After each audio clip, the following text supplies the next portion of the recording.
Assalamualaikum warahmatullahi wabarakatuh. Alhamdulillah. Wassalatu wassalamu ala rasulillah. Segala puji dan puja kehadirat Allah subhanahu wa ta'ala, juga salawat dan taslim kepada Nabi besar Muhammad sallallahu alaihi wasallam. Melanjutkan pada buku kita insyaAllah 40 karakteristik mereka yang dicintai oleh Allah. Dan kita akan masuk ke golongan kelima pada kesempatan siang ini. Semoga Allah berkahi, yaitu orang-orang yang sabar. Sebelumnya sudah kita jelaskan, mungkin ada 2 atau 3 kali pertemuan tentang orang-orang yang mengikuti syariat Allah subhanahu wa ta'ala dan bagaimana mereka menerapkan dalam kehidupan mereka. Mereka juga memperjuangkan dan mempertahankannya.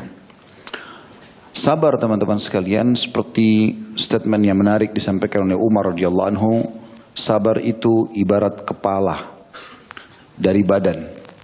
Bagaimana bisa badan berjalan tanpa kepala? Dalam arti kata, memang senjata seorang muslim selain melawan kebatilan, selain berargumentasi yang kuat, selain juga segala macam termasuk harta yang halal yang dikorbankan untuk mempertahankan kebenaran, juga senjatanya adalah sabar. Dan sabar ini hanya bisa dimiliki oleh orang yang berilmu. Karena kalau dia sudah punya ilmunya baru dia bisa bersabar. Kalau tidak tentu tidak akan pernah bersabar. Karena orang-orang yang berilmu pasti tahu. Dan itu sebabnya juga kenapa kita pelajari pada kesempatan ini insyaAllah. Semoga kita termasuk orang-orang yang sudah punya ilmu, terutama dalam masalah bab sabar ini. Bagaimana dia adalah bagian daripada karakter dan perangai. Dan harus dijadikan sebagai karakter dan perangai oleh setiap muslim. Allah subhanahu wa ta'ala menyebutkan dalam banyak dalil berhubungan dengan masalah agar menjadikan sabar sebagai senjata. Dan definisi sabar kata ulama adalah menerima takdir Allah dan ikhtiar mencari jalan keluar. Itu adalah sabar. Apapun sifatnya, baik masalah itu kecil ataupun besar, ya, semuanya diikuti dengan sabar. Yaitu menerima dulu itu sebagai keputusan dari Allah. Baik itu adalah sebuah nikmat ataupun sebuah cobaan yang kita anggap sesuatu yang kita tidak senangi. Karena enggak mungkin terjadi kecuali dengan takdir Allah subhanahu wa ta'ala. Dan kata Hudzaifah radhiyallahu anhu, Allah tidak pernah menetapkan sebuah hukum kecuali Allah ingin hukum itu diterima. Walaupun kita tidak suka. Ya, apapun sifatnya, gangguan orang utang tidak bayar, orang mencaci maki, hilangnya harta, bangkrutnya harta, hilangnya orang yang kita cintai, semua itu adalah cobaan Allah subhanahu wa ta'ala. Allah timpakan kepada hambanya yang dia inginkan, dan disitulah Allah menguji hambanya, dia sabar atau tidak. Kita akan dengarkan insyaAllah beberapa dalil atau banyak dalil, juga contoh-contoh tentang masalah sabar ini. Yang pertama diangkat oleh penulis ini adalah firman Allah yang maha suci dan maha pemurah dalam surah Al-Imran ayat 146. A'udzu billahi minasyaitonir rajim, wa ka'ayyin min nabiyyin qatala ma'ahu ribbiyuna katsir. Qatala ma'ahu ribbiyuna katsirun fama wahanu lima asabahum fi sabilillah wa ma dha'ufu wa mastakanu wallahu yuhibbus sabirin. Dan betapa banyak nabi yang bersama mereka berperang sejumlah besar dari pengikutnya yang bertakwa. Mereka tidak menjadi lemah karena bencana yang menimpa mereka di jalan Allah, dan tidak lesu dan tidak pula menyerah kepada musuh, dan Allah menyukai orang-orang yang sabar. Jadi kita ambil potongan akhir ayat ini, wallahu yuhibbus sabirin. Allah sangat mencintai orang-orang yang sabar. Berarti Allah menciptakan cobaan agar hambanya sabar, menerima itu sebagai keputusan dari Allah, kemudian dia ikhtiar cari jalan keluar. Tentu tidak akan ada makna dan garam kehidupan kita, maksudnya kayak makanan itu ada garamnya. Tidak akan ada kenikmatannya kalau tidak ada cobaannya. Kalau semua mulus-mulus saja tidak enak. Misal teman-teman sekolah dari SD sampai kuliah nggak pernah ada ujian, nggak cocok juga. Karena kita tidak pernah tahu kualitas kita seperti apa. Cobaan yang datang itu akan menunjukkan kualitas kita. Disitulah juga kita akan mengupgrade, meningkatkan kualitas skill kita, ya, potensi yang ada dalam diri kita. Cobaan itu akan memaksa itu. Dengan kita sakit, kita coba ikhtiar untuk berobat, kita coba untuk ikhtiar bisa merasakan juga kurangnya tidur. Mungkin dengan puasa kita bisa sabar dengan kurangnya makan dan minum. Mungkin segala macam. Itu adalah ilmu, pengetahuan yang seharusnya kita anggap sebagai sesuatu yang positif. Jadi keliru kalau orang yang menganggap cobaan itu adalah sesuatu yang berat bagi dia, atau dia membesar-besarkannya. Ada orang kadang-kadang kalau ngobrol sama kita masalahnya kecil, hanya mungkin kena sakit sedikit. Saya pernah ketemu dengan seorang yang sudah tua. Kemudian dia datang mengeluh sama saya, Ustaz saya datang ke Jakarta karena saya mau berobat, saya ada diabetes begini begitu, masalahnya ini seperti sesuatu yang sudah sangat besar. Padahal saya lihat orang ini datang dari Jawa ke Jakarta, duduk makan, hadir di pengajian, jalan enak, bisa bernafas. Salah satu cobaannya hanya karena ada diabetesnya. Dan itu bisa setiap saat Allah sembuhkan, kemudian dokter mengatakan Anda sudah sembuh, selesai. Dan dalam prosesnya pun ada dokter dia bisa konsultasi, ada obat bisa meredam diabetesnya dan segala macam hal. Lalu kenapa harus dengan keluh kesah ini?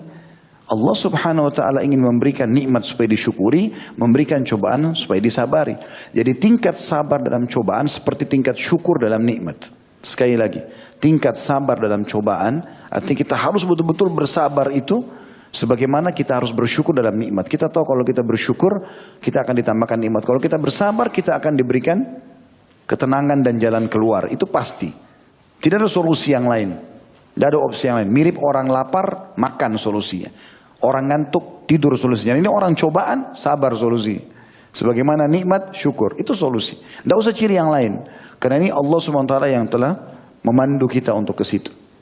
Allah berfirman betapa banyak nabi. Bisa makna, kata ulama tafsir, seluruh nabi yang Allah sudah utus. Kecuali sebagian kecil. Karena memang ada sebuah hadis Bukhari menjelaskan, nanti akan datang nabi pada hari kiamat, tapi enggak disebutkan namanya, yang tidak punya pengikut satupun. Mungkin memang tidak ada yang beriman. Allahu alam siapa nabi itu. Karena dari 124 ribu nabi dan diantaranya 313 rasul, itu yang wajib kita imani 25 nabi dan rasul. Masih banyak yang kita belum tahu. Nabi Muhammad SAW saja Allah mengatakan masih ada di antara nabi-nabi yang ada nabi yang kami ceritakan kepada Muhammad, ada yang belum kami ceritakan kepadamu. Jadi memang hampir semua nabi-nabi bersama mereka berperang sejumlah besar dari pengikutnya yang bertakwa. Untuk berperang itu bukan hal yang gampang. Keluar, bawa senjata, berhadapan dengan musuh. Kalau kita tidak pernah memulai pengorbanan kecil, kemudian mau diminta pengorbanan besar, mustahil terjadi. Antum nggak pernah berinfak 1.000 rupiah atau 2.000 rupiah lalu kemudian mau berinfak 100.000 itu nggak bakal mungkin terjadi. Tapi mulai dari kecil, kemudian bertahap jadi 5.000, 10.000, jadi 50.000, jadi 100.000. Tidak akan pernah jadi 1 juta kecuali 100.000 dulu dimulai dan seterusnya sampai pindah kepada hal yang lebih besar. Kita berkorban dulu haus, lapar dengan puasa. Kita berkorban dulu dengan mendahulukan orang lain. Baru nanti tahapan-tahapan yang terbesarnya berkorban darah gitu kan. Itu yang sering kadang-kadang saya godain beberapa jemaah, bapak-bapak yang umroh dengan atau haji dengan saya. Kalau yang tidak mau gundul, saya kadang-kadang bercanda. Pak, baru rambut Allah minta, belum darah. Gitu. Sudah berat seperti kalau cukur rambut itu sudah luar biasa menjadi manusia paling jelek di dunia. Kenapa? Apa masalahnya gitu? Rambut digugurkan, apalagi dalam sebuah hadis yang dihasankan oleh para ulama, setiap helai rambut yang gugur 1 pahala. Itu luar biasa gitu. Tapi masih berat. Hanya karena malu di depan istrinya, hanya karena malu tempat kerjanya. Sampai kadang-kadang sambil mereka tertawa saya mengatakan, kalau antum gundul karena kriminal, malu. Pulang haji umrah gundul malu, aneh ini. Kan gitu. Jadi berkorban dulu rambut, nanti kalau Allah minta darah, berkorban perang, siap gitu kan. Terus tiba-tiba belum pernah berkorban lalu mau diajak jihad, dibawa kolom semuanya. Gak bakal berani gitu loh. Nah para sahabat dilatih oleh Nabi SAW untuk biasa berkorban, ya, berkorban waktu, berkorban tenaga, berkorban harta, berkorban perasaan, segala macam hal seperti itulah. Nah di sini dikatakan nabi-nabi itu yang ikut bersama mereka berperang adalah orang-orang yang bertakwa. Memang sudah sampai pada tingkat dia mengenal Tuhannya dan ingin mengejar janji-janji Allah Subhanahu Wa Taala. Mereka tidak menjadi lemah karena bencana yang menimpa mereka di jalan Allah. Di sini makna yang paling dekatnya adalah bencana dalam jihad. Karena di sini Allah menyebutkan di potongan awal ayat adalah perang. Jadi kayak misalnya tinggalin keluarga, tinggalin pekerjaan, itu kan kepikiran gitu kan. Orang biasa pergi haji umroh saja tidak pernah lepas handphonenya, hubungi kerjaan ini, kerjaan itu. Ini jihad bisa terputus kontak gitu kan. Bisa kembali, bisa enggak. Iya kalau langsung masuk medan perang lalu ditebas lehernya mati. Kalau dipotong dulu tangannya, dicungkil matanya, kan segala macam banyak hal yang bisa terjadi gitu kan. Ya, seperti Asim radhiyallahu anhu, insyaallah nanti kita akan bahas hari Sabtu nanti tablik akbarnya. Bagaimana beliau dibunuh oleh musuh dan berusaha untuk diambil batok kepalanya, gitu kan. Dipotong untuk diberikan kepada tokoh-tokoh Mekah, gitu kan, supaya ditebus, ya, supaya dibayar. Dan banyak sahabat-sahabat Nabi yang menghadapi masalah-masalah seperti itu. Tapi karena mereka Nanti di closing hadisnya, penutupan ayatnya dijelaskan mereka sabar, maka mereka tidak lemah. Mereka tidak menjadi lemah karena bencana yang menimpa mereka di jalan Allah. Yang puncaknya adalah jihad, setelahnya adalah semua bencana di jalan Allah. Bencana dalam menuntut ilmu, ya, mungkin godaan orang, dihina segala macam, ditolak ilmunya, apalah, mungkin dalam perdagangan gagal usahanya, mungkin dalam rumah tangga dia harus nasihatin pasangannya, mungkin anak-anaknya dia bersabar dalam memperbaiki mereka. Ini semua adalah bencana di jalan Allah Subhanahu wa taala yang kita disuruh bisa melaluinya. Tantangan hidup itu untuk dihadapi, bukan dihindari. Percuma, kalau untuk menghindari percuma, akan ada tantangan yang lain Allah berikan.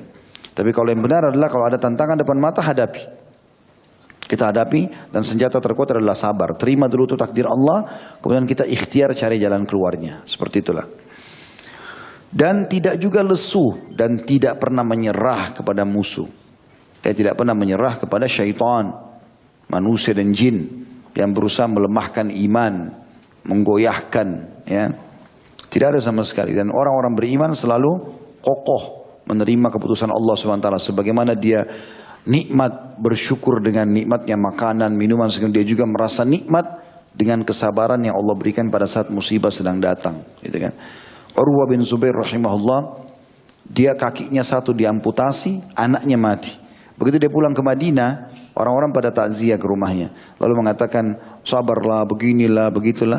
Pada saat dia lihat banyak orang ngomong, langsung dia mengatakan, sebentar, jangan pernah ada yang mengucapkan kata-kata menyedihkan bagi aku. Karena ketahuilah, Allah telah memberikan aku 4 atraf. Atraf itu kayak 2 tangan 2 kaki. Allah ambil 1, saya masih punya 3. Alhamdulillah. Allah berikan saya 4 anak. Allah ambil 1, saya masih punya 3. Alhamdulillah. Jadi luar biasa bagaimana mereka bisa melihat justru dari sisi yang lain. Pada saat sebuah nikmat Allah angkat, Allah berikan masih banyak nikmat yang tertinggal, kan begitu. Seperti tadi misalnya, saya kasih contoh, ada orang mungkin belum punya kerjaan. Tapi kan Allah masih kasih dia mata, masih kasih telinga, masih kasih tangan, masih kasih waktu, masih bisa tidur, masih bisa makan, masih banyak temannya.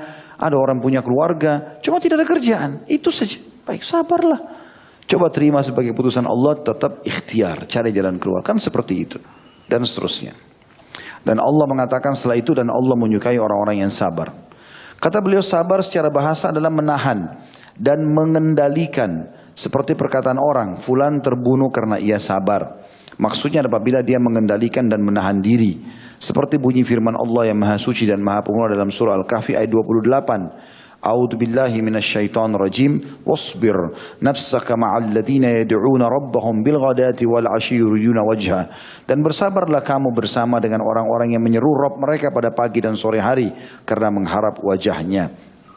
Artinya tahan hawa nafsumu, tahan gejolak untuk melakukan pelanggaran-pelanggaran. Ya, sebagaimana pernah kita jelaskan, sabar ada 3 tingkatan. Sabar dalam mengerjakan ketaatan kepada Allah Subhanahu wa taala, bangun sholat malam, berpuasa di siang hari, masuk ke dalam masjid, pergi ke masjid kalau sholat, dan segala macam hal. Ini butuh kesabaran. Begitu juga dengan sabar dalam meninggalkan kemaksiatan, peluang-peluang untuk berzina, untuk berbohong, untuk menipu, semua ada. Sabar. Kalau lagi datang, sabar. Antum ngomong sama diri antum sendiri, sabar. Sabar, sabarkan diri sendiri antara antum sama Allah sementara dengan jiwa antum. Jangan ikuti gejolak itu, gitu kan. Dan jangan selalu menggunakan bahasa godaan syaitan berat nih. Gak ada berat. Memang syaitan tampil depan antum. Cekik-cekik harus kau berzina. Kalau enggak saya penggal lehermu, saya cungkil mata. Gak ada. Antum aja yang besar-besarin tuh. Godaannya berat nih. Bohong. Mana berat? Pakai tidur, pakai makan, baca Quran bisa. Harus kokoh, gitu kan. Sabar di situ. Kemudian juga dalam cobaan harian, tak usah terlalu banyak berkeluh kesah. Nanti kata Imam Ahmad rahimahullah, orang mukmin itu akan merasakan puncak nikmat Allah tanpa cobaan lagi pada saat kakinya sudah menginjakkan surga. Tapi untuk mendapatkan derajat di surga dia harus dicoba di dunia. Pasti akan diuji oleh Allah SWT. Karena ada derajat-derajat yang tidak bisa dijangkau kecuali dengan kesabaran, gitu kan? Mungkin amal kita, coba antum hitung deh masing-masing kita yang ada di sini, termasuk saya. Berapa banyak amal yang sudah kita kerjakan? Apakah setiap malam kita tahajud? Setiap hari kita sholat duha? Kalaupun sudah iya, sempurnakah bacaannya? Gerakannya? Surah apa yang antum baca? Doa apa yang antum ucapkan? Apakah zikir pagi petang sudah rutin dibaca? Tidak pernah luput. Mengerti gak maknanya? Apakah setiap hari antum sudah sedekah, jenguk orang sakit, tiap hari ke bakti sama orang tua, tiap hari ke berbuat baik sama istri dan anak atau suami sama anak, tiap hari ke baik sama tetangga, dan banyak sekali yang lain. Kan banyak kekurangan gitu. Amal apa yang kita bisa hadapkan di hadapan Allah SWT pada hari kiamat? Apa yang kita mau banggakan? Kadang-kadang kita masih sudah beramal, itu pun masih diikuti dengan riya, masih diikuti dengan mengkhayal pada saat sholat, dan segala macam hal. Makanya Abdullah bin Umar berkata, radhiyallahu anhu, pada ini ahli ibadah, dikenal sahibut ta'assi, orang yang sangat fanatik dengan Nabi SAW. Setiap ada perbuatan Nabi apa yang dia tahu, langsung dia kerjakan. Sampai dia mengatakan, kalau seandainya saya tahu ada orang yang lebih mengerti daripada saya sebuah hadis Nabi, maka saya akan naik kuda ataupun unta atau keledai untuk menuju ke sana. Maka beliau mengatakan, kalau seandainya saya sudah tahu pasti 2 rakaat solat saya diterima oleh Allah SWT, maka saya akan bersyukur kepada Allah. Tapi semua, ya, dia tahu itu. Kita harus sebagai seorang muslim harus antara roja, khauf dan roja. Takut Allah tidak terima, dari satu sisi kita berharap Allah terima. Gitu kan? Tapi kepastian 100% kita nggak bisa menjamin diri kita. Kita yakin dengan itu insya Allah janji Allah. Tapi di sini seorang mukmin harus berada di antara itu. Karena kalau dia khawatir amalnya kurang, dia akan terus menjaga kualitasnya. Gitu kan? Seperti itulah. Di sini kita disuruh bersabar kalau kita sudah ada orang beriman, orang-orang saleh, ahli ibadah, tiap hari kerjanya di jalan Allah, bersabarlah bersama mereka. Itu yang Allah katakan di sini, dan bersabarlah kamu bersama orang-orang yang menyeru Rabb mereka pagi dan sore hari karena mengharap wajahnya. Firman Allah tersebut maksudnya sabarkanlah dirimu bersama mereka. Adapun sabar menurut syariat, kata beliau, adalah menahan diri dari hal-hal yang Allah haramkan, lalu menguatkannya dengan melaksanakan kewajiban-kewajibannya. Jadi ini definisi yang ditulis oleh beliau, diambil dari buku Mawarid Az-Zam'an, ya. Lidrusus Zaman, di jilid 2 halaman 40. Di sini maksudnya adalah definisinya. Kalau beliau lebih terfokus, sabar adalah menahan diri dari hal-hal yang Allah haramkan, lalu menguatkannya dengan melaksanakan kewajiban-kewajiban. Jadi misalnya orang lagi sakit, jadi bukan cuma sabar itu berarti menahan sakitnya. Memang betul-betul di sini adalah meninggalkan hal-hal yang haram dalam berobat misalnya, atau dalam bertutur kata, berkeluh kesah, gitu kan? Jadi tidak boleh dia ucapkan itu. Dia bersabar. Ya, dalam arti kata bukan cuma sekedar menahan sakit sekali lagi, tapi dia tahan tutur katanya, tidak mengucapkan kalimat keluh kesah, kecuali memang dia sampaikan pada dokter masalah sakitnya saja, gitu kan? Lalu dia nikmati. Coba teman-teman kalau ada cobaan apa-apa, coba nikmati di prosesnya. Enak saja kita laluin tuh. Makanya pernah saya sampaikan, Umar radhiyallahu anhu berkata, kalau takdir Allah sedang terjadi, cobaan maksudnya, maka manusia 2 golongan. Yang pertama berbahagia, yang kedua celaka. Yang berbahagia adalah yang menerima takdir Allah itu. Maka dia akan mendapatkan pahala, ya, mudah melaluinya dan mendapatkan solusinya. Pasti terjadi 3 hal itu. Cobaan apapun datang, kalau kita terima, maka kita akan dapat pahala, karena itu cobaan dari Sang Pencipta Allah. Seperti peraturan perusahaan diterapkan. Semua pegawai yang terima, maka dihormati oleh perusahaan. Itu kan, seperti itulah. Dia mudah melaluinya, walaupun dia sakit segala macam, dia tahu ini cobaan akan ada pahalanya, dan kemudian dia dapat solusinya. Yang kedua celaka. Datang cobaan, berkeluh kesah, maka dia dapat dosa, dia sulit melaluinya, dan juga tidak dapatkan jalan keluarnya.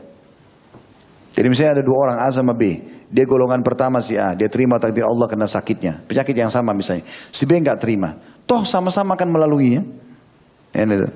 Beratnya sama, waktunya sama misalnya, maka sama saja. Maka yang pertama dapat pahala, yang kedua tidak dapat pahala. Bahkan yang pertama akan mendapatkan kesembuhan dari Allah SWT, sementara yang kedua tidak. Misalnya makin berat cobaannya.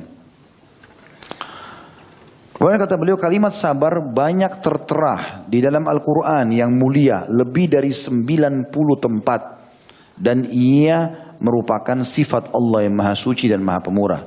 Dari Abu Musa al-Ash'ari radhiyallahu anhu, dari Nabi SAW, beliau bersabda, laisa ahadun aw laisa syai'un asbara ala adha sami'ahu minallahi innahum la yad'una lahu waladan wa innahu la yu'afihim wa yarzuquhum. Tidak ada seorang pun atau tidak ada sesuatu pun yang lebih bersabar terhadap celaan yang ia dengar daripada Allah, karena mereka mengklaim bahwa Allah mempunyai putra, namun Allah sungguh senantiasa tetap memberikan kesehatan dan rezeki kepada mereka. Hadis ini riwayat Bukhari, jilid 10 halaman 511, nomor hadisnya 6099, Muslim jilid 4 halaman 2160 nomor 2804. Jadi artinya ini sifat Allah Subhanahu wa taala. Orang-orang Nasrani mengatakan Allah punya anak, padahal Allah mengatakan lam yalid wa lam yulad. Mereka tidak punya ya ilmu tentang masalah itu, tapi mereka terus mengekspos Allah punya anak, Allah punya anak. Ya. Maka kata Nabi SAW, tidak ada yang lebih sabar daripada Allah. Mereka sudah mengklaim Allah punya anak, padahal Allah sudah jelas tidak punya anak, tapi Allah masih memaafkan mereka, Allah memberikan mereka rezeki, gitu kan. Allah berharap hamba-hambanya bertaubat kepadanya. Juga dalam firman Allah Subhanahu wa taala dalam surah Al-An'am ayat 34 Allah berfirman, A'udzu billahi minasyaitonir rajim, wa laqad kudzibat rusulun min qablika fasabaru 'ala ma kudzibu wa udzu hatta atahum nasruna wa la mubaddila li kalimatillah wa laqad ja'aka min naba'il mursalin. Dan sungguhnya telah didustakan pula rasul-rasul sebelum kamu hai Muhammad. Artinya kalau kau didustakan oleh masyarakat Mekah, penduduk sekitarmu, pamanmu sendiri, Abu Lahab dan seterusnya, maka telah didustakan juga rasul-rasul sebelum kamu. Akan tetapi mereka sabar terhadap pendustaan dan penganiayaan yang dilakukan terhadap mereka. Sampai datang pertolongan kami kepada mereka. Tidak ada seorang pun yang dapat merubah kalimat-kalimat atau janji-janji Allah. Dan sungguhnya telah datang kepadamu sebagian dari berita rasul-rasul itu. Artinya kau pun harus bersabar hai Muhammad sallallahu alaihi wasallam. Walaupun Nabi SAW sangat bersabar, tapi Tuhannya Allah SWT memerintahkan dan menekankan agar melalui kehidupan ini dengan kesabaran. Toh ujungnya kemenangan bagi orang beriman. Jadi jangan pernah berpikir teman-teman sekalian kalau antum bersabar, ya ternyata antum tidak mendapatkan apa-apa gitu. Ya. Oh berarti saya kalau dicaci maki orang ini saya bersabar, berarti saya dianggap hina. Enggak, sama sekali enggak. Justru antum yang dewasa, antum pemenangnya. Dia orang yang terhina malah, gitu kan. Pasti Allah SWT akan hukum dia dengan caranya. Makin banyak dia menghina antum, makin banyak, makin berat hukuman yang akan datang kepada dia. Itu sunnatullah. Allah SWT juga berfirman dalam surah Al-Ahqaq ayat 35. Perintah kepada baginda Nabi SAW agar bersabar. A'udzu billahi minasyaitonir rajim. Fasbir kama sabara ulul azmi minar rusul. Maka bersabarlah kamu sebagaimana orang-orang yang mempunyai keteguhan hati dari kalangan para rasul bersabar. Sabar juga merupakan sifat orang-orang yang beriman dan bertakwa. Jadi yang pertama tadi, kalau teman-teman yang pegang buku bisa ditulis angka 1 di situ ya. Di halaman 78 ada tulisan di setelah dalil hadits Abu Musa al-Asy'ari lalu ada kalimat sabar merupakan sifat para nabi dan utusan-utusan Allah. Bisa ditulis angka 1 di situ. Yang kedua adalah sabar juga merupakan sifat orang-orang beriman dan bertakwa. Sebagaimana Allah yang Maha Suci dan Maha Purna telah berfirman di dalam surah Al-Baqarah ayat 177.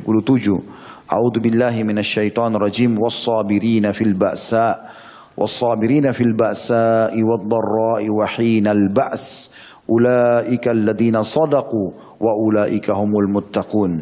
Dan orang-orang yang bersabar dalam kesempitan, penderitaan dan dalam peperangan. Mereka itulah orang-orang yang benar imannya dan mereka itulah orang-orang yang bertakwa.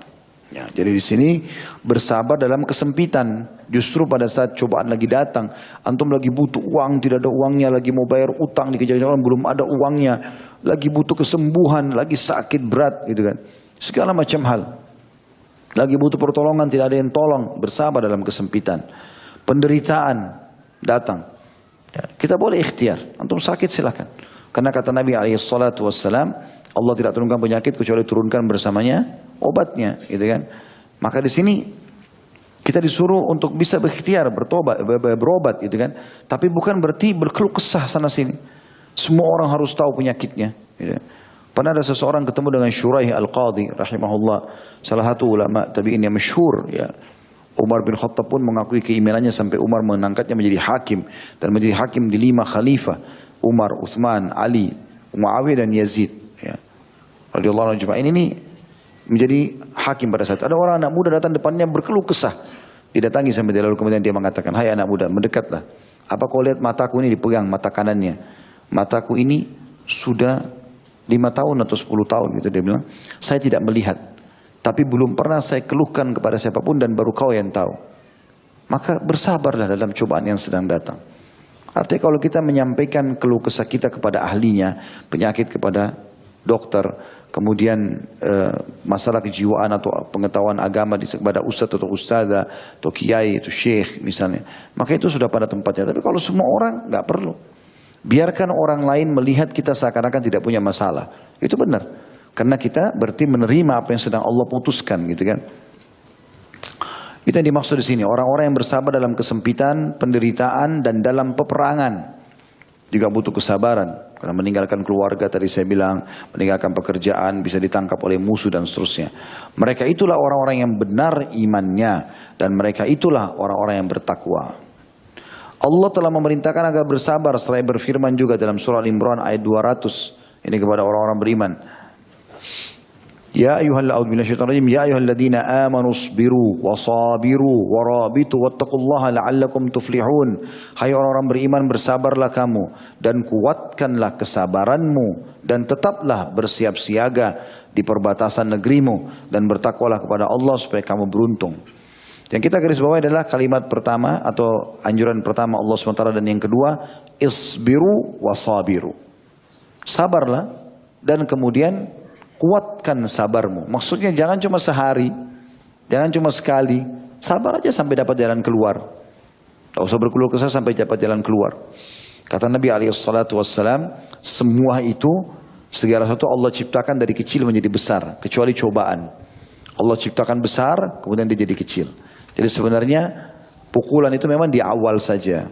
Setelah berjalan beberapa waktu kita akan anggap biasa tentunya. Allah juga memerintahkan orang beriman agar selalu menjadikan sabar sebagai senjata dan alat untuk kemenangan. Begitu juga dengan sholat yang bunyinya dalam Al-Baqarah 153, A'udzubillahi minasyaitonirrajim, ya ayyuhalladzina amanu ista'inu bis-sabri was-shalah innallaha ma'as sabirin. Hai orang beriman, jadikanlah sabar dan sholat sebagai penolongmu. Sesungguhnya Allah beserta orang-orang yang sabar. Maksudnya Allah selalu akan menolong dia dan memberikan jalan keluar dari cobaannya. Di sini kita disuruh meminta tolong kepada Allah dengan sabar dan sholat. Ya. Ada sholat teman-teman sekalian yang mungkin jarang di antara muslimin melakukannya itu. Padahal ini termasuk sholat sunnah. Ya. Bahkan sholat-sholat inilah yang dilakukan oleh banyak para nabi-nabi. Termasuk Nabi alaihi salatu wassalam, Nabi Muhammad sallallahu alaihi wasallam mengerjakannya. Yaitu sholat tatawwu, tambahan. Ya. Jadi bisa juga sholat ini dikatakan dalam sebuah riwayat sahih, Nabi alaihi salatu wassalam kalau punya masalah beliau langsung menuju ke sholat. Sholat ini bukan duha, bukan tahiyat masjid, bukan taubat, bukan wudu. Sholat pendekatan diri antum kepada Allah. Antum wudu, niat sholat pendekatan diri kepada Allah saja. Dia tidak ada niat khususnya untuk sholat duha kata tadi, sholat ini tidak ada penganjuran itu, tapi dia sholat pendekatan diri kepada Allah. Misal antara azan, antara maghrib dan isya, antum lagi duduk di masjid tidak ada kegiatan, lalu antum mau dekatkan diri kepada Allah SWT, antum boleh sholat mutlak, sholat saja. Mirip dengan puasa juga. Hadis yang menjelaskan Nabi SAW pernah pulang ke rumah lalu bertanya kepada Aisyah radhiyallahu anha, ya Aisyah, apakah ada makanan? Kata Aisyah, tidak ada ya Rasulullah. Kata Nabi SAW, kalau gitu saya puasa. Ini kata ulama bukan Senin Kamis. Karena kalau Senin Kamis nggak pakai nanya lagi, Nabi pasti puasa. Sudah tidak ada lagi keraguan, karena dikatakan dalam riwayat lain Aisyah sendiri memberikan kesaksian kalau Nabi SAW tidak pernah meninggalkan Senin dan Kamis. Jadi pertanyaan Nabi ini selain itu, misalnya hari Selasa gitu kan, Nabi pulang ke rumah nggak ada makanan, ya sudah saya puasa aja. Ini puasa pendekatan diri kepada Allah SWT. Seperti juga sholat sunnah tadi. Nah di situ bisa kita lakukan. Kalau lagi ada masalah, ada apa, wudu, sholat, menghadapkan diri kepada Allah SWT, dekatkan diri kepada Allah. Sujud, jangan angkat kepala kita kecuali sudah merasa plong. Sampaikan semua kepada Allah SWT. Karena Allah tempat kita curhat, bukan manusia. Nah, hindari curhat sama manusia teman-teman, karena tidak ada gunanya. Dia manusia seperti kita.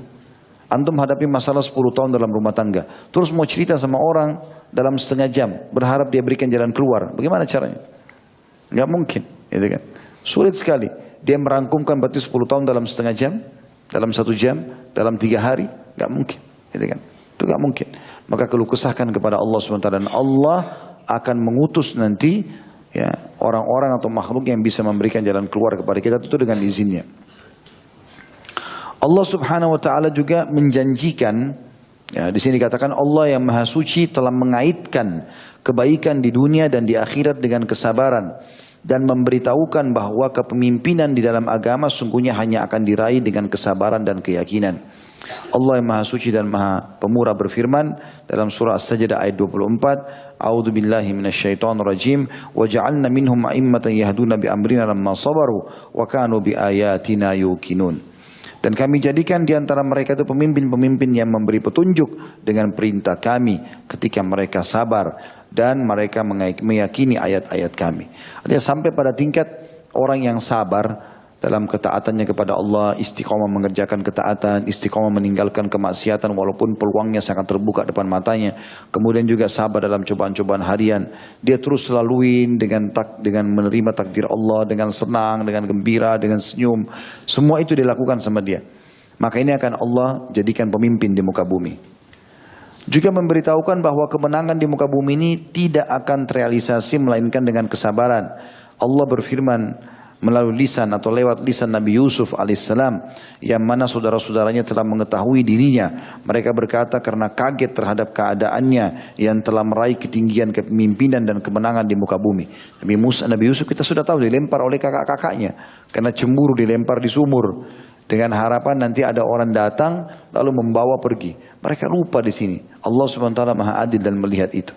Maka Allah menyelamatkan Yusuf alaihissalam, dijemput oleh kafilah, dijual di pasar budak di Mesir, dibeli oleh Raja Mesir, kemudian dijadikan anak angkat. Gitu kan.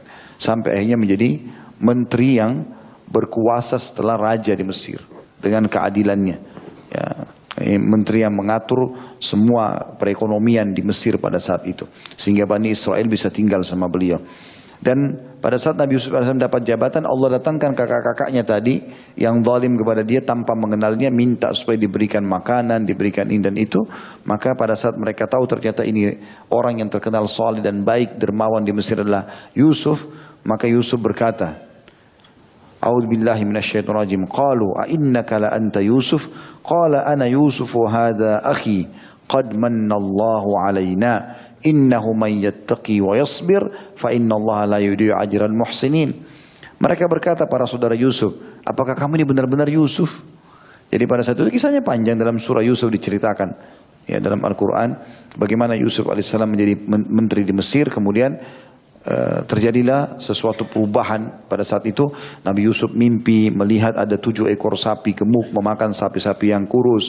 Kemudian ada 7 gandum kering dengan gandum yang bagus dan segala macam. Yusuf AS mentakbirkan mimpi itu. Kalau Mesir harusnya, Raja Mesir harusnya membuat penyimpanan hasil panen. Nanti akan datang musim peceklik, dan ternyata betul peceklik terjadi. Seluruh dunia pada saat itu merasa kekurangan. Akhirnya mereka pada ke Mesir minta gandum itu, gitu kan.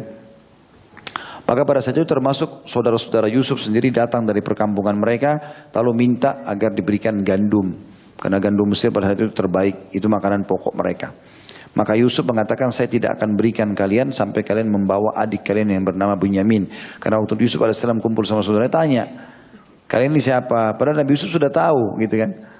Cuma mereka menceritakan kami adalah anak Nabi Allah Yakub dan seterusnya. Menceritakan dalam berapa orang kalian bersaudara, disebutkan nama-namanya.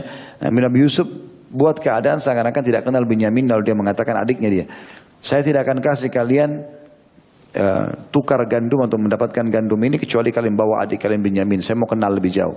Maka mereka pun izin sama ayah mereka Nabi Yakub, lalu kemudian dibawalah dengan izin Allah SWT. Lalu Nabi Yusuf mengenalkan diri kepada adiknya Bunyamin sampai dikenal. Begitu mereka tahu saudara-saudaranya ternyata ini adalah Yusuf, barulah mereka berkata, apa kau benar-benar Yusuf? Yusuf menjawab, akulah Yusuf dan ini saudaraku, maksudnya Bunyamin, ya adiknya. Sesungguhnya Allah telah melimpahkan karunia-Nya kepada kami. Sesungguhnya barang siapa yang bertakwa, patuh kepada Allah dan bersabar. Dulu kalian lempar saya di sumur, saya sabar, saya terima itu. Maka Allah tidak menyia-nyiakan pahala orang-orang yang berbuat baik. Akhirnya saudaranya menjadi masyarakat biasa, Yusuf justru menjadi penguasa pada saat itu. Sebagaimana Allah telah memberitahukan bahwasanya akhlak yang tinggi dan amal-amalan soleh itu tidak akan diraih melainkan dengan kesabaran juga. Allah yang Maha Suci dan Maha Pemurah telah berfirman, jadi antum tidak akan mungkin menjadi seorang alim, tidak akan mungkin menjadi orang-orang yang saleh yang sangat dekat dengan Allah kecuali dengan kesabaran.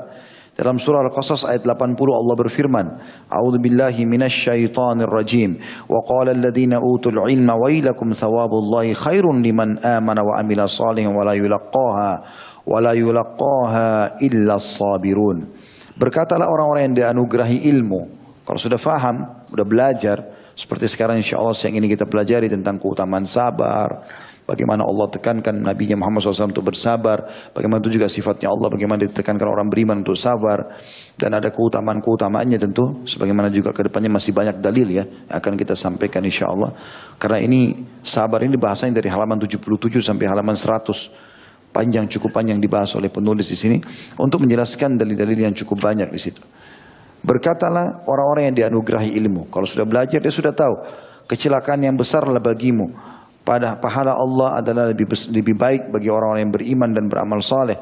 Maksudnya di sini ada orang-orang yang tidak bersabar pada saat itu bersama mereka, maka dikatakan kecelakaan kalau kalian tidak bisa menerima dan memahami kalau sabar bagian daripada perintah Allah. Kecelakaan besarlah bagimu. Pada pahala Allah adalah lebih baik bagi orang-orang yang beriman dan beramal saleh, dan pahala itu tidak diperoleh kecuali orang-orang yang sabar. Juga dalam surah Fussilat ayat 34 sampai 35 Allah Subhanahu wa taala berfirman, A'udzu billahi minasyaitonir rajim, tentang surga, tentang muamalah yang baik, perangai yang baik, akhlak yang baik tidak diterima kecuali bagi orang-orang yang bersabar. A'udzu billahi minasyaitonir rajim, wala tastawil hasanatu walas sayyi'ah idfa' billati hiya ahsanu fa idzal ladzi bainaka wa bainahu adawatun ka'annahu waliyyun hamim wa ma yulaqaha illa alladziina sabaru wa ma yulaqaha illa dzu hadzin 'adzim. Dan tidaklah sama antara kebaikan dan kejahatan. Kalau antum berbuat kesolehan, kebaikan, tidak akan mungkin sama dengan orang yang berbuat kejahatan.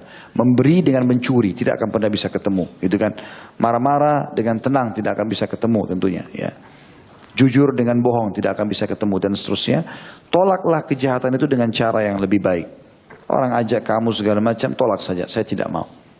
Maka tiba-tiba orang yang antaramu dengan antara dia ada permusuhan, seolah-olah telah menjadi teman yang sangat setia.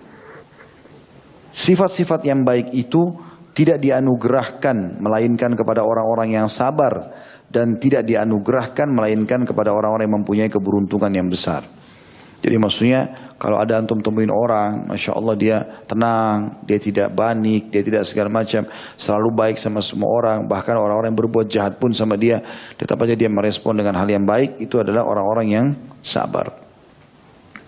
Allah Ta'ala telah memberitahukan bahwasanya kesabaran itu adalah perisai, ya, untuk menangkis segala macam masalah yang sedang dihadapi.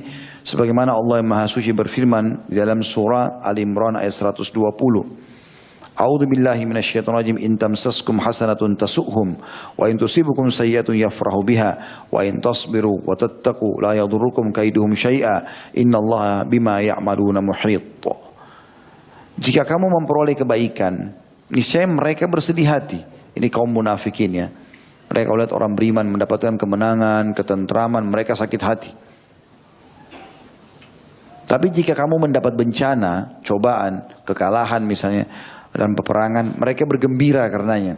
Jika kamu bersabar dan bertakwa, niscaya tipu daya mereka sedikit pun tidak akan mendatangkan kemudaratan kepadamu. Sesungguhnya Allah mengetahui segala apa yang mereka kerjakan. Jadi kalau ada orang yang sedang ganggu antum, menggunjing, tidak mau bayar utang, antum sudah tagih, maka kalau antum sabar, tidak akan mengganggu apapun. Allah akan gantikan dengan caranya, dan orang itu akan dihukum oleh Allah SWT. Tidak akan mengganggu antum apapun. Jadi kalau orang fitnah antum sebari macam-macam, yakinlah tidak akan bermasalah. Selama memang kita tidak melakukan perbuatan tersebut, maka tidak akan ada masalah. Sama sekali. Tetap aja seperti anjing, bahasa Basar mengatakan anjing menggonggong kafilah berjalan. Jadi mereka mau ngomong apapun, tidak usah pedulikan. Sebagaimana Allah SWT memberitahukan bahwa kemenangan atas musuh-musuh juga tidaklah akan diraih kecuali dibarengi dengan kesabaran. Allah yang Maha Suci dan Maha Pemurah berfirman dalam surah Al-Imran 125, 5 ayat setelah ayat tadi yang sebelumnya, ya. A'udzu billahi minasyaitonir rajim, bala in tasbiru wa tattaqu wa ya'tukum min fawrihim hadza yumditkum rabbukum bi 5,000 minal malaikati musawwimin.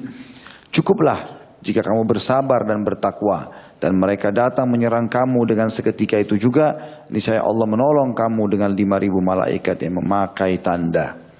Artinya kalau kalian bersabar, walaupun jumlah musuh lebih besar, kalian tetap kokoh, maka Allah akan datangkan kemenangannya. Karena itu kata beliau, Allah memerintahkan orang-orang yang beriman agar bersabar dan teguh ketika bertemu dengan musuh. Sebagaimana Allah berfirman di dalam surah Al-Anfal ayat 45 sampai 46. A'udzu billahi minasyaitonir rajim. Ya ayyuhalladzina amanu idza laqitum fi'atan fathbutu wadhkurullaha katsiran la'allakum tuflihun wa atiiullaha wa rasulahu wa la tanaza'u fatafshalu wa tadhhabu rihukum wasbiru innallaha ma'as sabirin. Hai orang beriman, apabila kamu memerangi pasukan musuh, maka berteguh hatilah kamu dan sebutlah nama Allah sebanyak-banyaknya agar kamu beruntung. Zikrullah. Dan taatlah kepada Allah dan Rasulnya. Dan janganlah kamu berbantah-bantahan yang menyebabkanmu menjadi gentar dan hilang kekuatanmu. Dan bersabarlah, sesungguhnya Allah bersama dengan orang-orang sabar. Jadi kita kalau lagi berjihad, nggak boleh malah ribut dengan kaum muslimin yang lain. Sabar. Ya, walaupun dia mau jabatan apa, jabatan ini kasih saja. Kita yang penting dapat keutamaan jihadnya. Allah lebih tahu siapa yang paling ikhlas. Allah juga lebih tahu siapa yang dia pilih jadi syuhada atau orang yang mati syahid. Justru sebaliknya, kalau orang suka bertengkar di antara muslimin, maka Allah hilangkan. Di sini dikatakan Allah menyebabkan menjadi gentar dan hilang kekuatanmu, dan bersabarlah. Ya, karena Allah beserta dengan orang-orang yang sabar. Nabi SAW bersabda, wa'lam anna an-nasra ma'as sabr. Ketahuilah dan yakinlah kemenangan itu hanya akan diraih dengan kesabaran. Riwayat Imam Ahmad jadi 1 halaman 126 nomor 12. Kata beliau, demikianlah sudah jelas bahwasanya kebaikan dunia semuanya kembali kepada kesabaran. Begitu juga kenikmatan akhirat tidak akan ada yang dapat meraihnya kecuali orang-orang yang sabar. Allah berfirman dalam Al-Insan ayat 11 sampai ayat 12, A'udzu billahi minasyaitonir rajim fawaqahumullahu syarra dzalikal yaum. Wawaqahumullahu syarra dzalikal yaum wa laqahum nadratan wa surura wa jazaa'um bima sabaru jannatan wa harira. Maka Allah memelihara mereka dari kesusahan hari itu dan memberikan kepada mereka kejernihan wajah dan kegembiraan hati, dan Dia memberi balasan kepada orang-orang atau kepada mereka kesabaran, ya, mereka dengan surga dan pakaian sutra. Lalu teman-teman tidak asing, ini banyak di YouTube saya angkat kisah ya. Kisah pernah saya ceritakan masalah terong, orang menikah dengan seorang wanita pemilik rumah karena dia bersabar tidak jadi makan terong yang haram itu. Kisah beberapa waktu lalu kita ceritakan seorang kakek tua ya, yang miskin sekali, umurnya sudah 80 tahun. Kemudian dia juga menaungi sekitar 8-9 orang wanita, istrinya, ibunya, saudarinya 2, anaknya perempuan 4. Jadi banyak, tapi dia miskin. Kemudian dia tidak punya makanan untuk makan berbuka puasa ataupun sahur di Ramadan. Dia duduk di sebuah tempat, dia temukan ada peti. Ternyata isinya emas. Ya, kemudian dia buka emas. Maka pada saat itu di benaknya muncul pikiran was-was syaitan. Sekarang sudah halal dia untuk ambil, karena dia tidak bisa lagi makan. Tidak ada makanan untuk dia makan buka puasa. Tadi sahur tidak makan apa-apa, gitu kan, cuma minum air putih. Maka dia pun mengatakan pada dirinya, tidak mungkin. Saya harus bersabar. Ini bukan hak saya. Saya akan kembalikan pada pemiliknya. Ditutuplah. Kemudian dia pun pulang ke rumahnya. Akhirnya dia cerita sama istrinya. Istrinya mengetahui. Istrinya juga mengatakan kalimat yang sama. Kita susah. Sudah kau punya hak untuk pakai. Sekarang kau temukan itu barang. Dia bilang tidak bisa. Jangan pernah kau sentuh ini. Kita harus bersabar. Ini cobaan dari Allah SWT. Bahkan kalau kau berani sentuh peti emas ini, kau ambil, kau akan saya ceraikan. Padahal umurnya sudah 80 tahun lebih. Istrinya juga sudah mendekati umur begitu. Sekitar 75 tahun. Jadi saking takutnya. Terus kemudian besok hari dia dapat di Masjid Haram ada orang yang mengiklankan, kalau siapa yang menemukan peti emas saya akan kasih, semoga Allah luaskan rezekinya dan seterusnya. Maka orang tua ini berkata, kalau seandainya ya ada yang menemukan emasmu, kau kasih bayaran enggak? Kata orang itu, berapa dia minta? Kata dia 100 dinar, gitu kan. Minta 10% lah dari harta emas, karena emas itu kalau salah ada 1000 ya dinar pada saat itu. Dia bilang tidak, orang itu bilang, orang mau kembalikan karena Allah, silakan. Kalau dia tidak mau kasih, dia tidak mau kembalikan, ya urusan dia sama Allah. Dia pulang ke rumah, dia bilang sama istrinya, kayaknya kita nggak bisa nih. Orang ini saya sudah temukan pemiliknya, tapi dia nggak mau kasih uang. Kata istrinya, coba bilang lagi besok kembali lagi ketemu. Orang itu iklankan lagi di atas batu depan Ka'bah. Wahai muslimin, siapa yang temukan peti saya akan kasih, saya akan doakan semoga Allah lapangkan rezekinya, Allah mudahkan urusannya. Orang tua ini berkata lagi, hai anak muda. Orang Khurasan kebetulan dari wilayah Iran ya. Dia mengatakan, hai orang Khurasan, kalau orang dapat berapa kau kasih? Kata orang itu, berapa dia minta? Katanya dia 10 dirham, 10 dinar. Kata orang yang punya uang tidak akan kasih. Dia pun lagi kepada istrinya, 10 dinar pun orang ini tidak mau. Coba minta lebih sedikit, kata istrinya. Besok ketemu lagi orang yang sama, iklanin lagi. Kata dia, orang tua ini, berapa kau akan kasih? Dia bilang, berapa dia minta? Kata orang tua ini, 1 dinar. 1 dinar ini, setengah dinarnya dia berikan sedekah kepada orang untuk buka puasain orang di Ramadan. Setengah dinar, 1 dinar emas itu cukup banyak gitu kan. Setengahnya dia kasih sedekah, setengahnya dia pakai untuk kebutuhan keluarganya. Kata orang pemilik uang, dah, saya nggak mau. Semoga Allah balas dia saja dengan ini. 1 dinar pun dia tidak mau kasih. Dia pulang pada istri, dia bilang kita harus kembalikan ini. Tidak bisa lagi, orang yang tidak mau. Besok saya akan temui, besok ditemui. Lalu kata dia, ikutlah ke tempat saya. Kau akan saya perlihatkan emas yang kau hilang. Terus dia datang ke rumahnya. Kebetulan pada saat itu yang ceritakan ini Tabari, Imam Tabari rahimahullah, salah satu penulis tafsir dan segala macam banyak ilmu pengetahuan yang didalami oleh beliau. Dia bilang, saya waktu itu masih belum alim, belum kaya, belum segala macam. Saya tahu kisah ini dari awal, saya ikutin sampai ke rumah. Rumah itu gubuknya mau rubuh bangunannya, pintunya mau rubuh. Saya masuk ke rumah tidak ada sama sekali lapisan tanah saja. Di depan saya ada banyak orang-orang tua perempuan, bajunya kusut-kusut gitu. Kemudian masuk ke situ, lalu saya pamit sama yang punya rumah ini, si kakek ini saya juga boleh masuk. Karena dari awal saya ikuti kisah ini. Begitu duduk, dikeluarkan peti tersebut, dikasih orang Khurasan ini, kemudian buka, ditemukan sama jumlahnya memang 1000 dinar. Tiba-tiba dia ambil, dia tidak terima kasih, langsung dia pergi. Maka si orang tua ini sama keluarganya semua bingung gitu. Ada orang sepelit ini, 1 dinar pun dia tidak mau kasih, padahal sudah dikembalikan 1000 dinar. Tapi apa yang terjadi? Sabar dia. Maka dia mengatakan pada istrinya, bersabarlah. Pasti Allah ingin sesuatu dengan ini. Ternyata kata Imam Tabari, saya sudah tidak tahu mau bilang apa.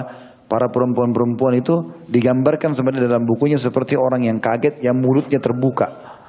Kok bisa terjadi? Ya, menganggap kok bisa ada orang begini, 1 dinar pun tidak mau gitu. Maka setelah beberapa saat kembali lagi orang itu, ketuk lagi pintu. Seakan-akan mau jadi tamu. Kata orang tua ini, kata Imam Tabari, dia buka pintu orang itu. Lalu orang tua ini masih mengatakan, ada apa? Dia bilang, saya ingin bertamu. Kata orang anak muda itu. Kata orang tua ini, silakan masuklah. Dia lain, tapi saya nggak punya apa-apa ini Ramadan. Kata dia, tidak masalah. Perlu anda tahu, sebenarnya saya punya 3 kali lipat dari emas seperti ini. Ada 3.000, ini 1.000 ini. Ini tinggalkan oleh ayah saya. Ayah saya orang kaya, tinggalkan. Tapi di Khurasan sana. Waktu dia mau meninggal, dia wasiatkan kepada saya, 1 dinar, 1 peti dinar, 1000 dirham ini, 1000 dinar ini kau pakai untuk haji. Bagi warisan. 1000 dinar lagi, ya, kau pakai pergi haji. Kemudian 1000 dinar lagi kau bawa sementara haji itu, kan ini kebetulan di musim haji. Kau bawa ke Mekah sana, cari selama perjalanan orang yang paling susah dalam hidupnya menurut kau, ya, kasih 1 orang saja 1000 dinar itu sedekah dari saya. Sepertiga hartanya, karena bukan boleh wasiatkan sepertiga harta. Maka dia bilang, saya dari awal melihat tidak ada orang yang lebih butuh daripada kamu. Ditaruh uang itu lalu dia pergi, anak muda ini. Begitu dia pergi jauh, kata Imam Tabari, saya sama kakek ini tua coba mengejarnya juga tidak bisa dapat. Karena orang itu sudah tidak ada. Maka dia pun kembali ke rumah, lalu dia tersenyum si kakek ini sambil mengatakan, ya, ketahuilah, dia panggil istrinya, ketahuilah ini akibat sabar. Allah bukan cuma kasih kita 100 dinar atau 10 atau 1, tapi Allah kasih semuanya karena kesabaran kita. Coba kita ambil kemarin, mungkin Allah tidak akan berikan kita seperti ini. Pasti Allah akan buat orang ini pergi cari orang lain, karena kita seperti tidak lulus dalam tes itu gitu. Lalu kemudian kata Tabari, dipanggillah semua perempuan-perempuan yang tua itu, termasuk 2 ada anak perempuannya masih gadis, 2 orang, saya juga duduk, maka kami 10 orang. 8 orang perempuan, 9 sama si kakek, lalu 10 orang sama saya. Lalu kemudian mulailah dia bagi-bagi uang dinar itu. Jadi saking dermawannya si kakek ini, walaupun dia sudah susah hidupnya, dia masih bagi-bagi 1 koin. Terus sampai habis. Karena jumlahnya 1000 dan mereka 10 masing-masing dapat 100 dinar, gitu kan. Maka setelah itu kata Imam Tabari, Belum sesaat ibu-ibu ini semua pada keluar, pergi belanja di pasar, beli makanan segala macam. Tiba-tiba berubahlah keadaan tersebut. Saya datang keesokan harinya, saya pun mengambil uang tersebut, saya temukan uang itu uang yang paling berkah. Saya pakai untuk ilmu segala macam. Beberapa tahun setelah itu saya kembali, saya datangi lagi rumahnya orang tua itu, rupanya dia sudah meninggal. Dan ternyata rumah mereka sudah tidak ada. Saya tanya mana keluarganya si fulan, kakek itu. Mereka mengatakan, oh itu sana orang-orang kaya di kota Mekah. Jadi kaya raya semua gara-gara 100 dinar tadi itu setiap orang. Dan anak-anaknya yang 2 atau 4 orang perempuan semuanya nikah sama tokoh-tokoh masyarakat di Mekah. Tapi semua itu efek daripada kesabarannya. Jadi kadang-kadang cobaan datang itu Allah SWT ingin uji kita. Mungkin kita temukan handphone, temukan uang, temukan kesempatan berzina, temukan kesempatan apa. Itu Allah ingin menguji kita. Allah sedang melihat. Kita lalui enggak? Kalau kita lalui berarti di ujung sebuah cobaan itu ada sesuatu yang besar yang Allah janjikan. Ya, antum lulus atau tidak lulus itu tergantung daripada upaya antum di situ. Selanjutnya dalilnya adalah setelah surah Al-Insan tadi ya, ayat 11 sampai ayat 12, bagaimana Allah Subhanahu wa taala menjanjikan orang yang bersabar itu akan diberikan kebaikan dunia semuanya, ya, dan juga dia akan mendapatkan kenikmatan di akhirat. Maka Allah memelihara, artinya ayatnya, maka Allah memelihara mereka dari kesusahan hari itu dan memberikan kepada mereka kejernihan wajah dan kegembiraan hati di hari kiamat. Dan dia, Allah memberi balasan kepada mereka karena kesabaran mereka dengan surga dan pakaian sutra. Juga surah Al-Furqan ayat 75 Allah berfirman, A'udzu billahi minasyaitonir rajim. Ulaika yujzaunal ghurfata bima sabar wa yulaqawna fiha tahiyatan wa salama. Mereka itulah orang-orang yang diberi balas dengan martabat yang tinggi dalam surga. Derajat yang sangat tinggi karena kesabaran mereka, dan mereka disambut dengan penghormatan dan ucapan selamat di dalamnya. Jadi karena kesabaran selama di dunia, tetap komitmen menjalankan perintah Allah, sabar dalam sholat malam, dalam sedekah, dalam segala macam, juga sabar dalam meninggalkan kemaksiatan, peluang-peluangnya ditepis, dihindari dan seterusnya. Juga sabar dalam cobaan-cobaan harian, penyakit, gangguan orang dan seterusnya, balasannya surga. Juga dalam surah Ar-Ra'd ayat 23 sampai 24 Allah SWT berfirman, A'udzu billahi minasyaitonir rajim, jannatu 'adnin yadkhulunaha wa man salaha min abaihim wa azwajihim wa dhurriyyatihim wal malaikatu yadkhuluna 'alaihim min kulli bab salamun 'alaikum bima sabartum fa ni'ma 'uqbad dar. Yaitu surga Aden yang mereka masuk ke dalamnya bersama-sama dengan orang-orang yang saleh dari bapak-bapaknya, istri-istrinya dan anak-anaknya. Sedang malaikat-malaikat masuk ke tempat mereka dari semua pintu sambil mengucapkan semoga keselamatan terlimpahkan kepada kalian disebabkan kesabaran kalian, maka alangkah baiknya tempat kesudahan itu. Jadi ternyata sambutan malaikat nanti kalau kita masuk surga itu adalah salamun alaikum bima sabartum. Keselamatan buat kalian. Selamat kalian masuk surga ini karena kesabaran kalian. Tadi sabar dalam mengerjakan ketaatan, duduk di majelis ilmu begini, apa sajalah ya, mencari nafkah buat keluarga, apa saja, semuanya itu butuh kesabaran. Begitu juga dengan maksiat-maksiat, setiap kesempatannya kita coba tepis ya. Dan termasuk dalam salah satu ayat Al-Quran, kalau ada orang beriman itu pada saat dia sudah mulai terjerumus, lalu dia segera kembali ya. Dan mereka sadar, orang seperti ini insya Allah masih masuk dalam orang yang sabar. Kemudian juga dalam kata beliau, dengan demikian berarti sabar itu adalah sebaik-baik anugerah yang diberikan kepada manusia. Itulah sebabnya kenapa dalam sebuah hadits Abu Sa'id Al-Khudri radhiyallahu anhu berkata, Rasulullah SAW bersabda, "Wa ma u'tiya ahadun ata'an khairan wa awsa'a minas sabr." Dan tidaklah seseorang itu diberi kebaikan yang lebih luas daripada kesabaran itu. Hadis Bukhari jilid 3 halaman 335, nomor 1469, Muslim jilid 2 halaman 729 dan juga nomor hadisnya 1053. Sabar itu terbagi atas 3 macam, kata beliau: sabar terhadap ketaatan, sabar dari kemaksiatan, serta sabar terhadap ketentuan takdir atau musibah dari Allah yang menjadikannya sakit atau menjadikan sakit. Adapun sabar terhadap ketaatan kepada Allah Subhanahu wa taala, karena ketaatan itu banyak dan berulang-ulang. sholat 5 waktu, sholat malam dan seterusnya. Oleh karena itu jiwa kesulitan dan merasa berat untuk menjaganya. Maka seorang muslim wajib bersabar untuk melaksanakan ketaatan yang berulang-ulang. Dan dia tidak boleh meremehkannya karena terus berulang-ulang atau terulang-ulang. Karena itu Allah memuji orang-orang yang menegakkan sholat. Sebagaimana Allah Maha Suci dan Maha Pura berfirman dalam surah Al-Ma'arij ayat 23. A'udzu billahi minasyaitonir rajim. Alladzina hum ala salatihim daimun. Orang-orang yang tetap komitmen, istiqamah, rutin mengerjakan sholat mereka. Dan mencela orang-orang yang menegakkan sholat tapi mereka itu lalai.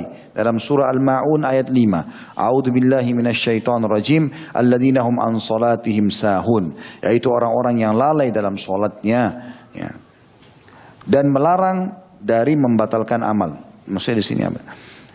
Dan mencela orang-orang yang menegakkan sholat tapi mereka itu tidak tahu sambungannya di sini ya. Baiklah, yang jelas dua ayat ini yang menekankan bagaimana Allah memuji orang yang istiqomah dalam mengerjakan sholat terus menerus dan tidak menganggap remeh. Di sini kesabaran dia dalam komitmen mengerjakannya, terus menerus sholat 5 waktu, terus menerus jaga sholat malam, semua sholat intinya, terus menerus menjaga ketaatan-ketaatan, terus menerus meninggalkan kesalahan-kesalahan. Ini semua masuk dalam masalah sabar. Saya pernah menonton sebuah cuplikan, ada seorang mu'allaf masuk Islam. Waktu ditanya, jadi dia Masya Allah jadi da'i setelah itu. Tapi salah satu waktu ditanya, kenapa anda pertama tertarik dengan Islam? Dia bilang, saya tidak pernah menemukan ada orang, ada komunitas manusia seperti kaum muslimin. Baik dalam istiqamah mengerjakan sebuah perintah, dalam sehari mereka harus sholat, habis sholat ada zikir, dalam sholat itu ada bacaan yang harus dijaga, ada kewajiban-kewajiban, ada yang membatalkan yang dia harus hati-hati darinya. Dia komitmen mengerjakan apapun. Dan yang luar biasa, tidak pernah saya lihat komunitas yang sesabar kaum muslimin. Mereka adalah komunitas manusia yang begitu datang cobaan, mereka paling cepat untuk bangkit kembali. Karena memang kita tahu kita tidak boleh putus asa dari rahmat Allah kan. Kita bersabar.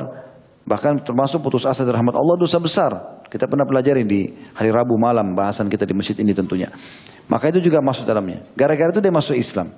Dan dia tidak temukan dalam komunitas masyarakat yang mereka kalau putus asa sedikit mereka bisa bunuh diri, mereka segala macam. Kalau Islam semua melarang itu.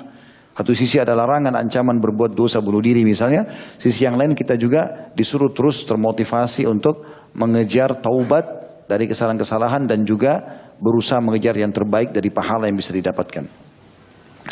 Juga dalam surah Muhammad ayat 33 Allah SWT berfirman, a'udzubillahi minasyaitonir rajim, ya ayyuhalladzina amanu atiullaha wa atiur rasulah wa la tubtilu a'malakum.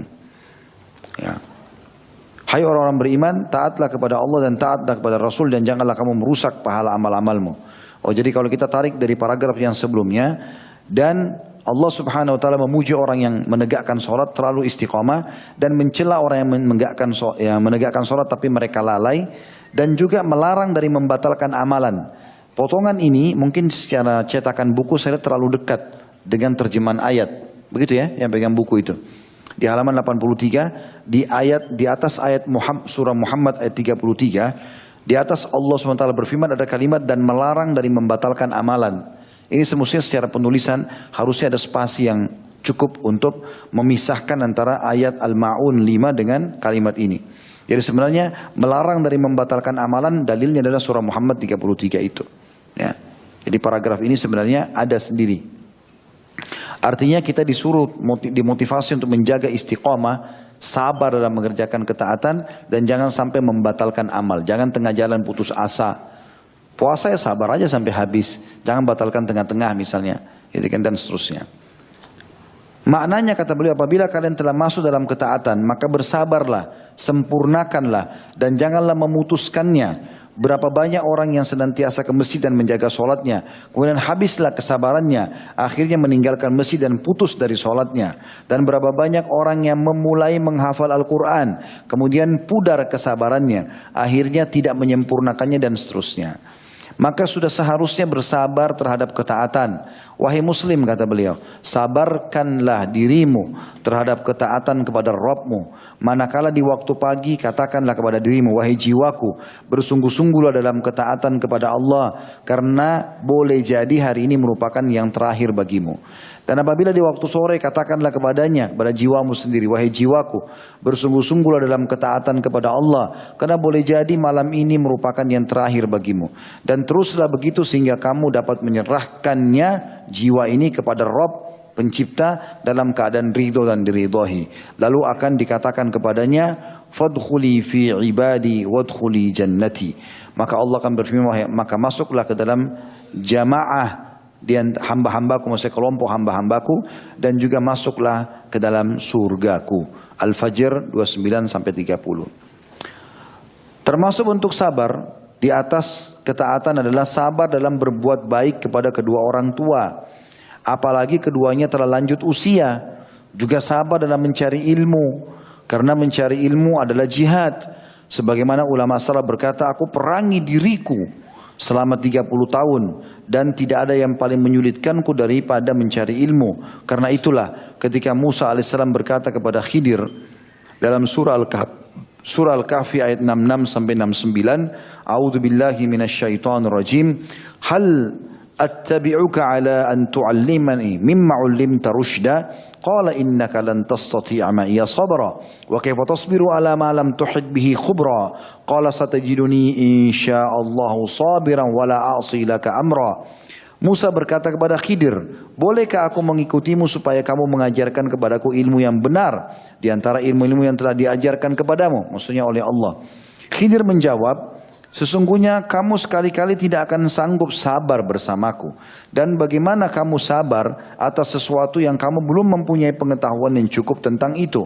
Musa berkata, insya Allah kamu akan mendapati aku sebagai orang yang sabar, dan aku tidak akan menentangmu dalam satu urusan pun.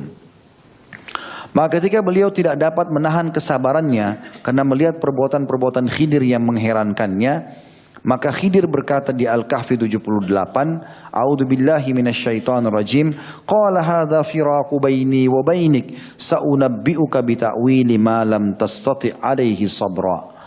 Khidir lalu berkata, inilah perpisahan antara aku dengan kamu, hai Musa. Aku akan memberitahukan kepadamu tujuan perbuatan-perbuatan yang kamu tidak dapat sabar terhadapnya. Jadi waktu itu kisahnya kita sudah mungkin tahu, tapi saya ingatkan kembali. Musa alaihissalam sempat berkata kalimat, dia mengatakan alaihissalatu wassalam, aku adalah orang yang paling mengetahui hukum Allah di muka bumi. Musa alaihissalam tidak niat sombong, tapi kata-kata ini dinilai oleh Allah subhanahu wa ta'ala. Maka Allah subhanahu wa ta'ala mengutus kepada Musa alaihissalam malaikat yang mengatakan, Allah mengitip salam kepada Muhammad Musa dan memberitahukan kalau Allah punya hamba yang lebih pintar daripada kamu. Pergilah. Dan untuk menunjukkan pada saat itu ternyata ilmu Allah sangat luas kepada Musa alaihissalam, Allah tidak langsung menyebutkan siapa orang itu. Allah SWT ingin memberikan ilmu kepada Musa, cuma dikasihkan cirinya. Kau akan jalan nanti melewati pinggiran lautan dan bawalah ikan di dalam sebuah wadah. Kapan ikan itu loncat ke air di pinggir laut yang sedang kau lewatin, disitulah lokasinya orang itu. Maka Musa AS bawa itu, ya. Terus jalan, setiap istirahat itu ikan selalu ditaruh di atas batu dekat air, tidak loncat-loncat ikan ini. Terus saja sampai Nabi Musa alaihissalam, kalau tidak salah itu bersama Yusha alaihissalam, nabi yang akan jadi nabi nantinya dari Bani Israel, itu datang membantu Musa alaihissalam. Kemudian jalan. Rupanya di malam hari pada saat lagi tidur, Yusha ini sempat melihat ikan itu keluar dari wadahnya, tapi unik gitu, bukan cuma sekedar loncat gitu.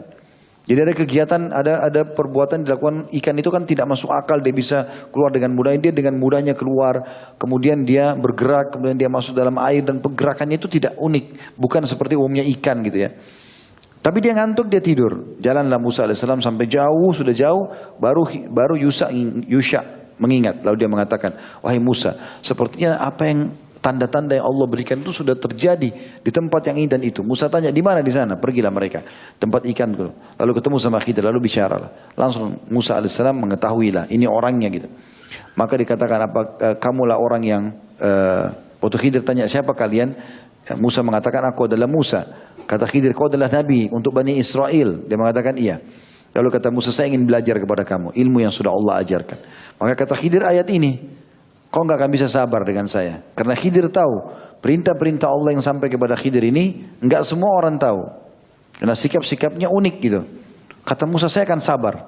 Ya. Kalimat saya akan sabar dalam menuntut ilmu, dia harus sabar. Nggak boleh dia buru-buru protes gurunya. Seperti itulah. Maka yang terjadi, Khidir pun baru pertama kali naik di atas kapal bersama Musa, dibolongin sama Khidir. Orang ini gak ada salahnya, gak ada apa, dibolongin. Karena tidak sabar, langsung dia bilang, kenapa kok bolongin kapalnya orang gitu. Kata Khidir, kan sudah saya bilang. Gitu. Waktu pertama menuntut ilmu syaratnya, baik kau akan saya terima, boleh jalan sama saya belajar, tapi dengan syarat, jangan tanya kepada saya sesuatu sampai saya yang jelaskan. Musa deal, baiklah kalau gitu. Ternyata dia tanya sebelum dijelaskan. Kata Musa, baik, saya minta maaf, saya tidak akan ulangi. Gitu kan. Kemudian jalan lagi, ada anak kecil lewat lagi main-main, teman-temannya lari semua, lalu ditangkap oleh Khidir, dibunuh langsung. Musa lihat anak kecil, tidak ada dosanya, kenapa dibunuh? Kenapa kau bunuh jiwa yang tidak ada dosanya gini, protes. Kata Khidir, kan sudah saya bilang, kau tidak bisa sabar. Maka dia mengatakan, baiklah, saya minta maaf, saya tidak akan mengucapkan itu lagi. Saya tidak akan mengucapkan itu lagi. Jalanlah mereka sampai ke dalam satu tempat, rupanya Allah perintahkan Khidir untuk memperbaiki sebuah tembok. Di satu perkampungan ada benteng, begitu mereka masuk, mereka mau nginep tidak diizinkan. Maka Khidir pada saat mau keluar, tugasnya dari Allah SWT memperbaiki tembok. Ada anak yatim tinggal di situ. Perbaikin tembok itu, ya. Nanti supaya tidak rubuh, di bawah tembok itu ada harta karun yang disimpan oleh ayahnya dua anak yatim ini. Kalau mereka dewasa baru Allah rubuhkan temboknya, Allah akan kasih kepada mereka. Kalau sekarang mereka masih kecil diperebutkan oleh masyarakat setempat. Maka Khidir memperbaiki tembok itu. Musa AS niatnya baik. Dia cuma mengatakan, kau kan sudah perbaiki tembok ini. Tembok ini tembok masyarakat di sini. Maka kita bisa minta balasan, maksudnya supaya kita dikasih izin nginap di sini atau apa. Maka kata Khidir, sekarang saatnya kita berpisah. Dan saya akan ceritakan kamu apa sebabnya dari perbuatanku semua itu. Kalau yang pertama, kapal saya bolongin karena di sekitar wilayah itu Allah telah beritahukan kepada saya dan Allah perintahkan ada raja zalim suka mencuri kapal-kapal masyarakat atau nelayan yang masih bagus. Ya. Maka saya bolongin supaya dia lihat aibnya, maka dia tidak ambil kapalnya karena orang itu orang baik. Orang-orang itu orang baik. Anak kecil yang saya bunuh itu perintah Allah. Karena kedua orang tuanya saleh. Anak ini mengajak orang tuanya kepada kekufuran. Dan Allah akan ganti kedua orang tuanya dengan anak yang saleh. Ini Musa belum sampai ilmunya di situ. Kemudian juga tembok yang saya perbaikin bukan karena saya minta balasan.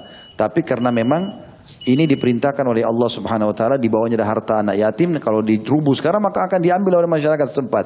Gitu kan. Seperti itulah kurang lebih. Maka apa kata Nabi SAW? Perhatikan ini penutupan bahasan kita.